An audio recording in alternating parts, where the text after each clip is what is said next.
Today, we will see in detail the variational principle and we will apply this principle to find the ground state energy of the square well potential.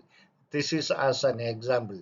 The variational principle is primarily used to estimate the ground state energy of the system when the exact solution of a Schrödinger equation is difficult or impossible to obtain.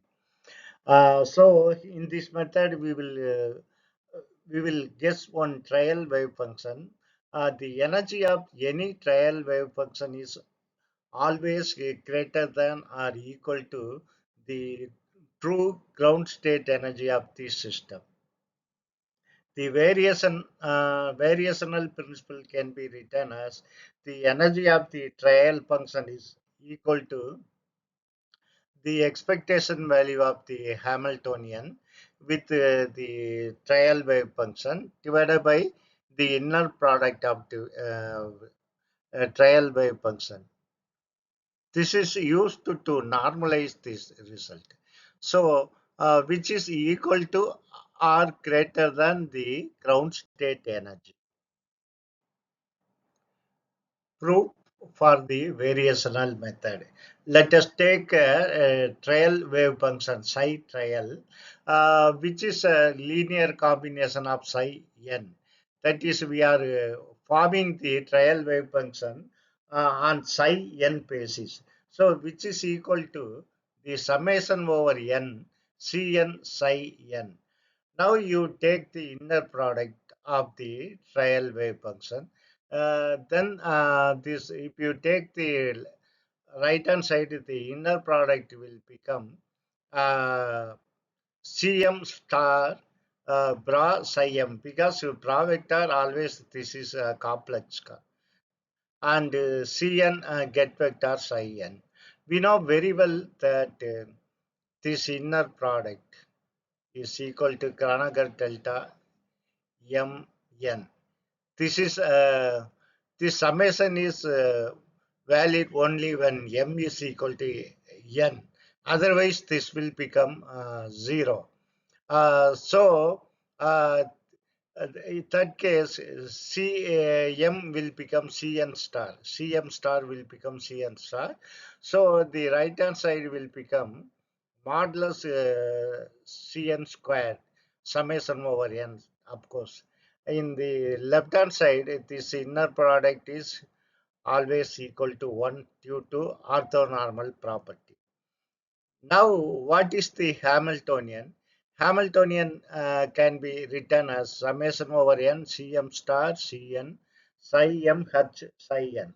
Remember that this product is valid only when m equal to n.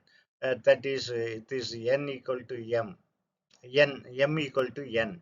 So this is the expectation value of the Hamiltonian, which is equal to En. This expectation value is En. Naturally, this is modulus Cn squared. Now, by definition, the ground state energy is the smallest eigenvalue.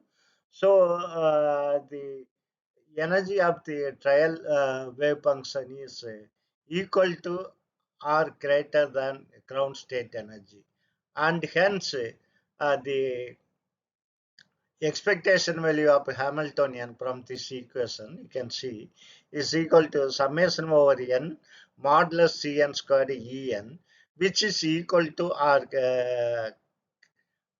greater than the ground state energy. So this is equal to or greater than this ground state energy. So I have replaced En by its actual ground state energy. So since there is no running index on n here, so you can take Eg as ground state energy outside this summation. So you know very well that summation over all modulus Cn squared. Modulus Cn squared is a probability. If you add all the probability, it will be naturally 1. So this will simply become EGS. That means the Hamiltonian uh, of the nth state, that is minimum energy level. Here we take, this is the minimum energy level. We are going to take as minimum energy level, which is equal to or greater than this ground state energy. We have proved the theory. Now, how to calculate? Let us take a trial wave function and find the trial wave energy of the trial wave function, which must be equal equal to or greater than the ground state energy as per the variation theorem. Let us take a trial wave function which is equal to e power minus alpha r. Here alpha is a variable, varying parameter. We are going to vary alpha, and that is trial wave function is function of alpha. Then you find the energy level by varying this alpha. So at a particular alpha, you will find the minimum energy, then it will go up. The point at which you are getting the minimum energy is called E minimum, and original ground state is this one. And from trial wave function, you got this one. So there is a difference. Uh, so you can approximately find the solution when you are unable to find the solution using Schrödinger wave equation. Here there are few limitations. It requires good trial wave function. Only works for ground state. So we are going to see this method for the infinite square well potential in this class, and in the next class we are going to see it for harmonic oscillator problem. Now we will apply this theorem to the infinite square well potential, one dimensional infinite square well potential with the box length A. So this is 0 to A box length.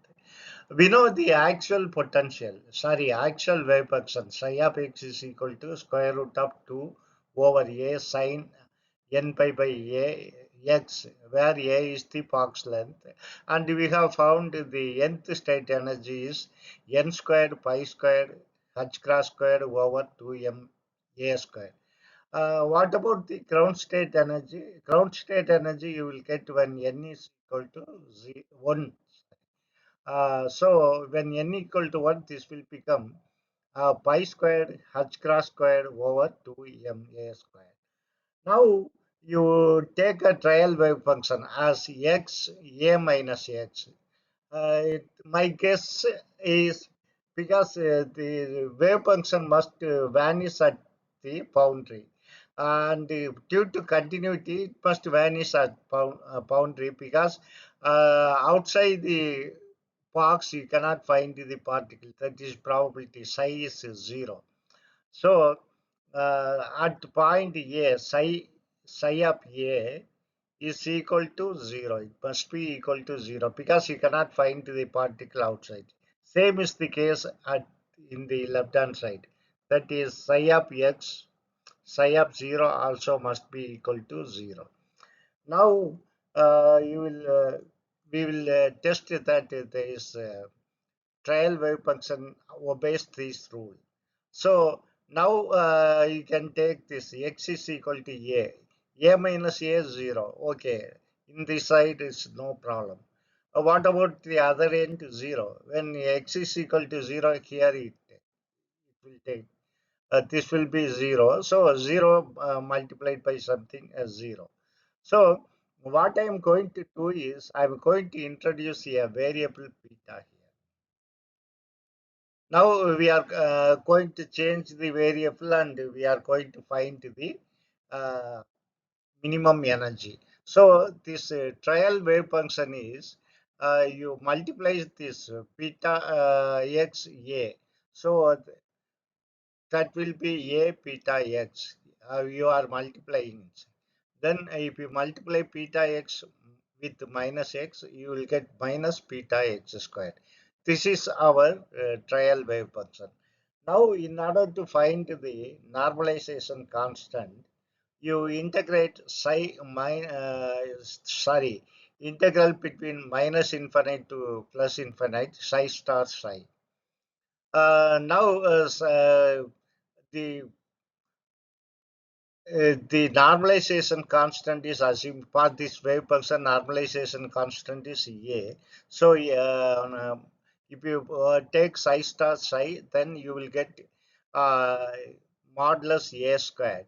Modulus A squared integral between the psi star is because there is no complex number. So, simply you will square it. You have to square it. That is alpha beta, a beta x minus beta x squared whole square.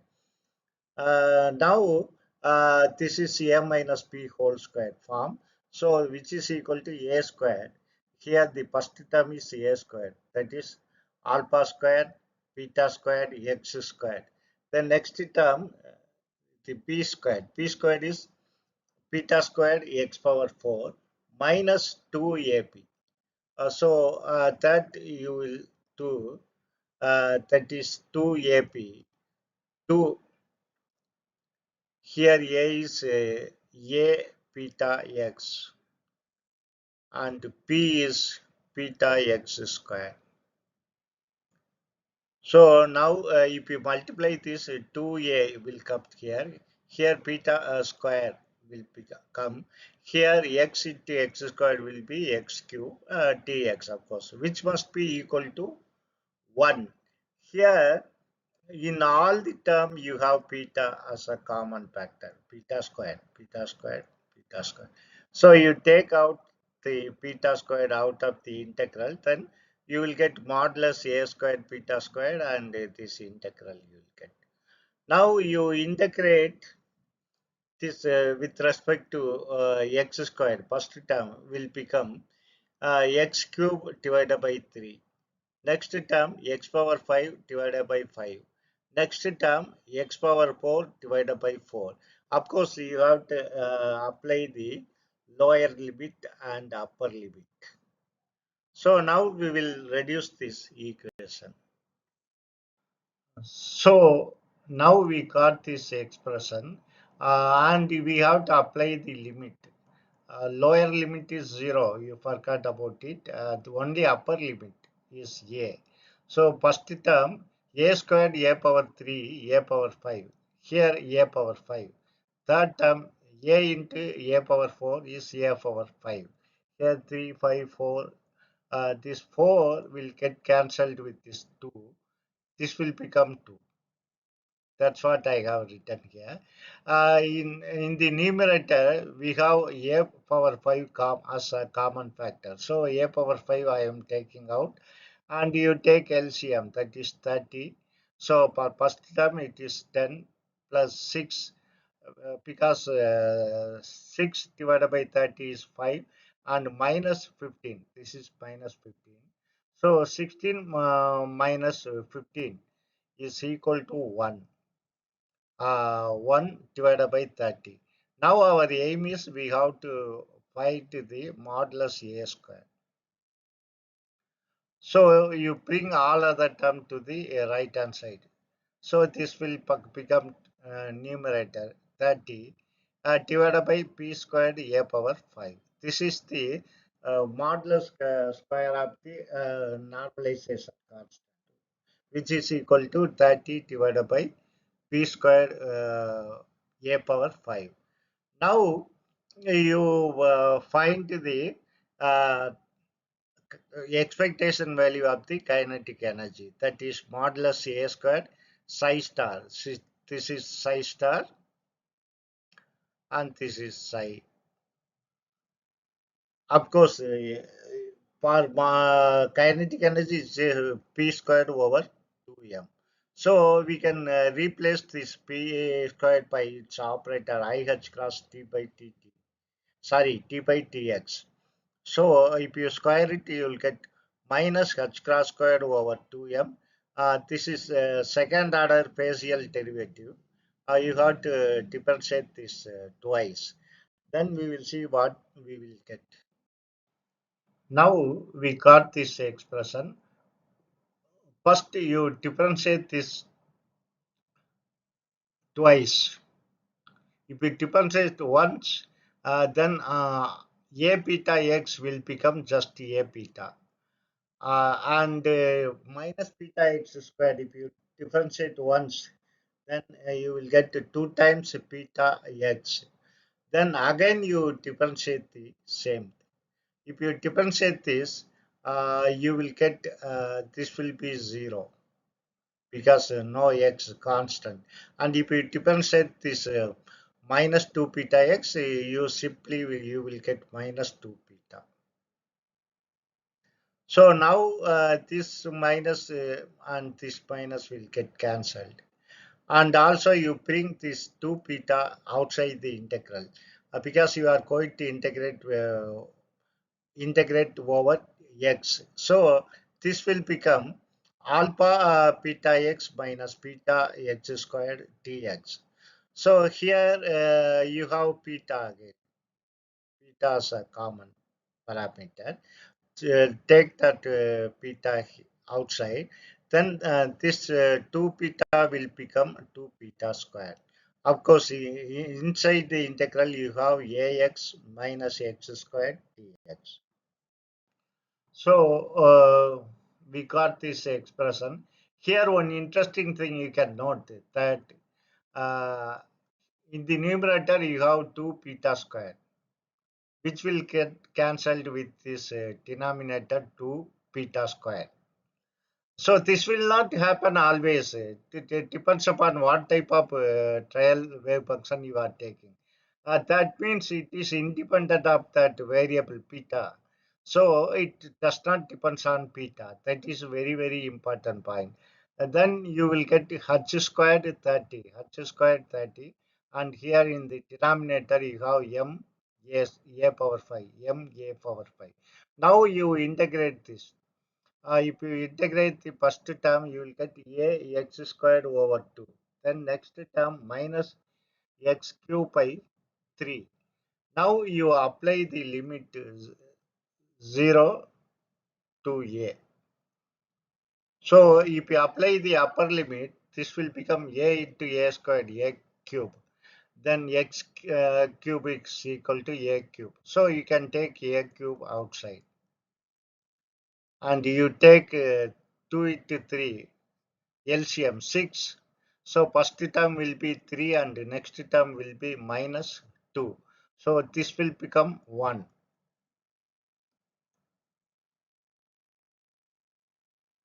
And also here you can cancel 6 with this 30. 30 will become 5. So similarly you can cancel this a power 3. So a power 3, a power 5 will become a squared. So 5 times h cross squared over m a squared, m a squared. Now, what is the expectation value of a Hamiltonian? In the case of infinite square well potential, potential inside the box is 0. You know very well. And the potential expectation value of potential energy is 0. We have seen the kinetic energy, expectation value of kinetic energy 5 times h cross squared over 2m a squared. So in order to make this in this form, you multiply and divide by 2. So this 2 into 5 will become 10 and here you have 2. So 10 times h cross squared over 2ma squared. So the actual ground state energy is pi squared h cross squared over 2ma squared, where pi squared value is 9.86. So this will become 9.86 h cross squared over 2ma squared. This is the actual ground state energy. This is the ground state energy we achieved using the trial wave function. So which is just greater than this one, which is greater than the ground state energies. there is a small increase in the energy absorbed because only 0.14 is. So uh, we have achieved the ground state energy, which is very much close to the ground state energy. So it purely depends on the what type of trial wave function you are taking. See here, actual wave function is a sinusoidal one. I have shown square root of 2 pi a sine n pi a x. But what we have taken is x into a minus x very randomly, but some logic as which satisfy the boundary condition, and we have introduced a term beta, which is a variable. Fortunately, it is eliminated by this method itself. So there is no dependence on beta. Uh, Thank you. And in the next class, we will see same thing for the harmonic oscillator problem. Thank you very much for watching my video and supporting me continuously. Thank you very much.